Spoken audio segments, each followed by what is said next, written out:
આ શું બનાવે છે મમ્મી તો? આ કાલે આપણે રેસીપીની આવી હતી ને બધી રિક્વાયરમેન્ટ કે રસાવાળા મૂઠિયા એની છે. હવે આ મેં લીધો છે રોટલીનો આપણો જે નોર્મલ લોટ હોય ને તેની અંદર આ બધો મસાલો નાખ્યો છે. મીઠું, મરચું, ધાણા જીરું, હળદર ને જીરું, મેથી અને કોથમીર આ બંને વસ્તુ નાખી છે. અને 2-3 ચમચી જેટલું તેલ નાખવાનું છે એમાં. અને નોર્મલ જે આપણે લોટ બાંધીએ ને એવી રીતે લોટ બાંધી દેવાનો છે.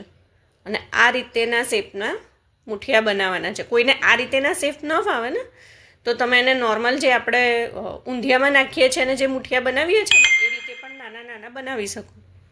આ રીતે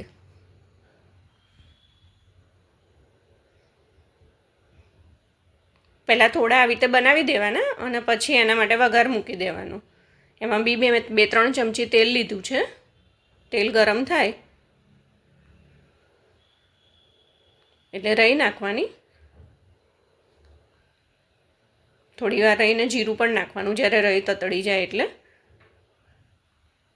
પછી હિંગ, હળદર અને પાણીથી વઘાર કરવાનો. અને એ વખતે મરચું નહીં નાખવાનું, નહીં તો વઘાર બધો બળી જશે.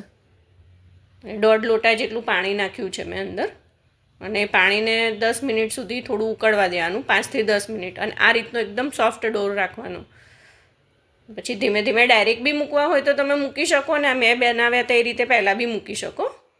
પાણી ઉકળવા દેવાનું, ઉકળ્યા પછી જે નાખવાનું. અને એની જાતે જ થોડા સોફ્ટ થઈ અને ઉપર આવી જશે, જેમ આપણે ઢોકળી બનાવતા હોઈએ ને એ રીતે.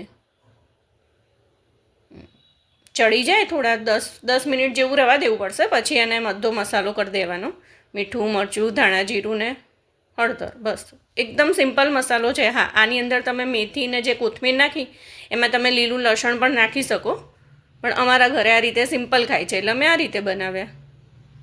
અને આ છે આપણા રેડી રસાવાળા મૂઠિયા. પરોઠા સાથે બી ખાઈ શકીએ આપણે, જીરા રાઈસ સાથે પણ ખાઈ શકીએ. Thank you.